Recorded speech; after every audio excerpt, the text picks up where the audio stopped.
Corona के दिनों में हम लोगों ने, अभी हाल ही में गुजरा है, जी, माजी करीब की बात है, इतना अरसा नहीं हुआ, हम लोगों ने यूरोप की निस्बत से सब कुछ बंद कर दिया। हाथ साबुन से धो रहे हैं, वो तो अल्लाह के नबी सल्लल्लाहु अलैहि वसल्लम ने बताया कि भाई एहतियात से धो। नाक साफ कर रहे हैं, आंखें साफ कर रहे हैं, हम उनके कहने पे क्यों कर रहे हैं? अगर जिनकी हम उम्मत हैं, जी, जिनका हम दम भरते हैं, बिल्कुल जी। जिनकी हम निस्बत रखते हैं, तो उस निस्बत को मजबूत क्यों नहीं करते? उस ताल्लुक को मजबूत क्यों नहीं करते?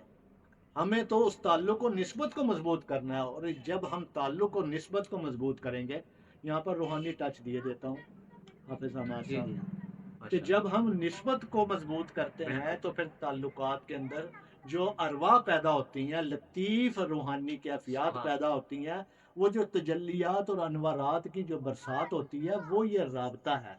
सुभान और ख़ास तौर पर हमारे हकीम इनकलाब मुजद्दिद तीब हाजी हज़रत दोस्त मोहम्मद साबिर मुल्तानी रहमतुल्लाह अलैह पीर मुर्शिद फरमाते हैं कि किसी इंसान के अंदर जितने खूबसूरत और लतीफ़ और साफ़ हमीदा पैदा हो जाते हैं, उतने ही वो बुलंद मुकाम पर फायज हो जाते हैं। क्या बात है, क्या बात है। और सबसे पहली जो शर्त है इसमें, अगर आप चाहते हैं रूहानी तौर पर एक ताल्लुक अल्लाह और अल्लाह के रसूल से बनाना, तो आपको कल्बी तौर पे भी, रूहानी तौर पे भी, नफसानी तौर पे भी, शौरी तौर पे भी, और ख़ास तौर पर जो इंसान के नफ्स की किस्में हैं, नफ्स अम्मारा, लवामा, मुतमईन, आप हजरात जानते हैं, बंदा खाकसार तो सिर्फ चंद कलमात लेकर आपकी खिदमत में हाजिर है।